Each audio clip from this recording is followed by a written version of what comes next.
जय श्री कृष्णा। आप सबका मेरे YouTube चैनल पर हार्दिक स्वागत है। आज मैं आपके लिए लेकर आई हूँ फाल्गुन मास में आने वाली अमावस्या व्रत की कथा। फाल्गुन का महीना हिंदू पंचांग के अनुसार साल का अंतिम महीना होता है। इसके बाद आने वाले चैत्र महीने से हिंदू नव वर्ष का प्रारंभ हो जाता है। फाल्गुन माह के कृष्ण पक्ष की अंतिम तिथि को फाल्गुन अमावस्या मनाते हैं, जो कि 2024 में रविवार 10 मार्च को पड़ रही है। फाल्गुन अमावस्या महाशिवरात्रि के पर्व के बाद आती है और हिंदू वर्ष की अंतिम अमावस्या होती है। यह अमावस्या सुख संपत्ति और सौभाग्य की प्राप्ति के लिए विशेष फलदायी है। जीवन में सुख और शांति के लिए फाल्गुन अमावस्या का व्रत रखा जाता है।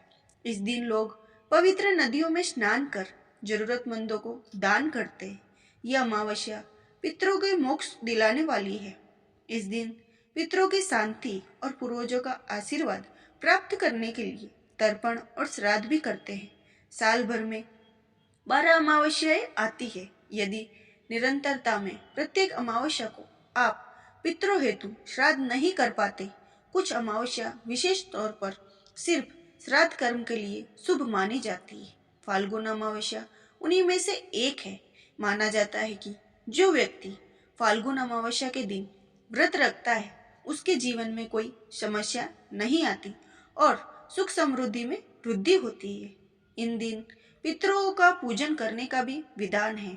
अमावस्या पर पितरों का पूजन करने से उनका आशीर्वाद मिलता है और उनकी आत्मा को शांति मिलती है। मान्यता है कि आज के अनुसार गंगा में डुबकी लगाने और दान करने से कई गुना पुण्य फल की प्राप्ति होती है। अब सुनते हैं फाल्गुन मास में आने वाली अमावस्या की कथा। एक दिन ब्राह्मण परिवार था, जिसमें पति पत्नी और उनकी एक पुत्री थी। उनका जीवन सामान्य चल रहा था।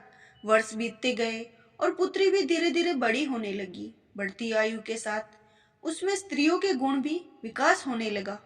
वह अत्यंत सुंदर, सुशील और सर्वगुण संपन्न थी, लेकिन गरीब होने के कारण उसका विवाह नहीं हो पा रहा था। लेकिन एक दिन उस ब्राह्मण के घर एक साधु महाराज पधारे। ब्राह्मण पुत्री की सेवा से साधु महाराज का मन बहुत प्रसन्न हुआ और उन्होंने कन्या को लंबी उम्र का आशीर्वाद तो दिया, लेकिन यह भी बताया कि उसके हथेली में विधवा का योग है।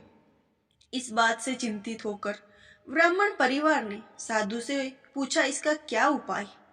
तब साधु ने कुछ देर विचार करने के पश्चात अपने ध्यान के आधार पर बताया कि कुछ दूरी पर एक गांव में सोना नाम की धोबिन जाति की एक महिला अपने बेटे और बहू के साथ रहती है, जो बहुत ही संस्कारों से संपन्न, पति परायण और निष्ठावान है। यदि यह कन्या उसकी सेवा करे, इसके विवाह में वह महिला अपनी मांग का सिंदूर लगा दे, तो कन्या विधवा का योग मिट सकता है। साधु ने यह भी कहा कि वह महिला कभी आती जाती नहीं है।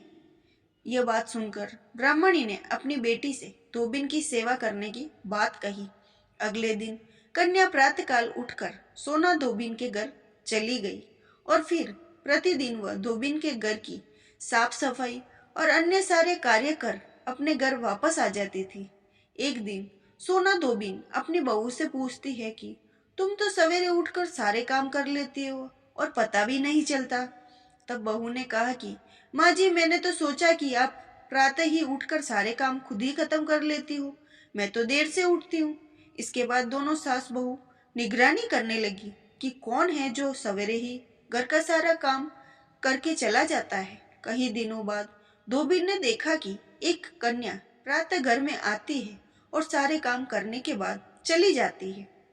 जब वह जाने लगी तो सोना धोबिन उसके पैरों में गिर पड़ी और पूछने लगी कि वह कौन है जो इस प्रकार छुपकर उसके घर में काम करती।